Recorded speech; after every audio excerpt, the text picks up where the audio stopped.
বর্তমানে ভারত পাকিস্তান সীমান্তে যে উত্তেজনা বিরাজ করছে তা শুধু এই দুই দেশের মধ্যে সীমাবদ্ধ নয়। জম্মু কাশ্মীর ইস্যুতে সাম্প্রতিক হামলার পর দুই দেশই নিজেদের সামরিক শক্তি প্রদর্শনে ব্যস্ত। সীমান্তে সেনা মোতায়েন, যুদ্ধ বিমান টহল আর হুমকি পাল্টা হুমকি সব মিলিয়ে নতুন এক সংঘাতের সংখ্যা তৈরি হয়েছে। এই যুদ্ধের প্রভাব বিশ্ব রাজনীতিতেও কি বড় কোনো প্রভাব ফেলবে? আর সর্বাত্মক যুদ্ধ হলে বিশ্ব পরাশক্তিগুলোই বা কে কার পক্ষ নেবে, সেটি এখন সবচেয়ে আলোচনার বিষয়। সর্বাত্মক যুদ্ধ শুরু হলে ভারতের পাশে দাঁড়ানোর সম্ভাবনা সবচেয়ে বেশি আমেরিকা, ফ্রান্স, জাপান ও অস্ট্রেলিয়ার। কারণ ভারত কোয়াড জোটের গুরুত্বপূর্ণ সদস্য, যেখানে এই দেশগুলো একত্রে ভারত প্যাসিফিক অঞ্চলে চীনের প্রভাব মোকাবিলায় কাজ করে। বিশেষ করে যুক্তরাষ্ট্র ভারতের সঙ্গে সামরিক চুক্তি ও অস্ত্র বাণিজ্য করেছে। ফ্রান্স ভারতের সবচেয়ে বড় সামরিক সরঞ্জাম সরবরাহকারী এবং জাপান অস্ট্রেলিয়া অর্থনৈতিক ও নিরাপত্তা অংশীদার।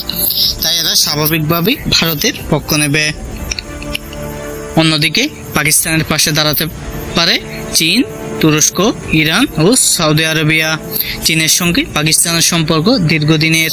সিপিইসি প্রকল্প, সামরিক সহায়তা, পারমাণবিক সহযোগিতা সবই এই বন্ধুত্বকে মজবুত করেছে।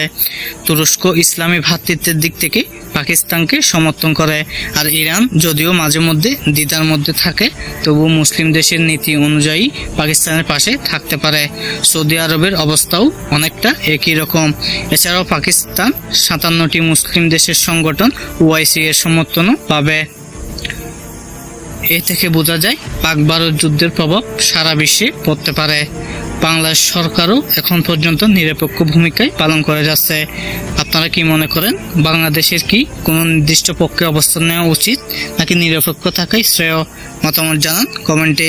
ভিডিওটি ভালো লাগলে চ্যানেলটি সাবস্ক্রাইব করতে ভুলবেন না। দেখা হচ্ছে পরের ভিডিওতে ইনশাআল্লাহ।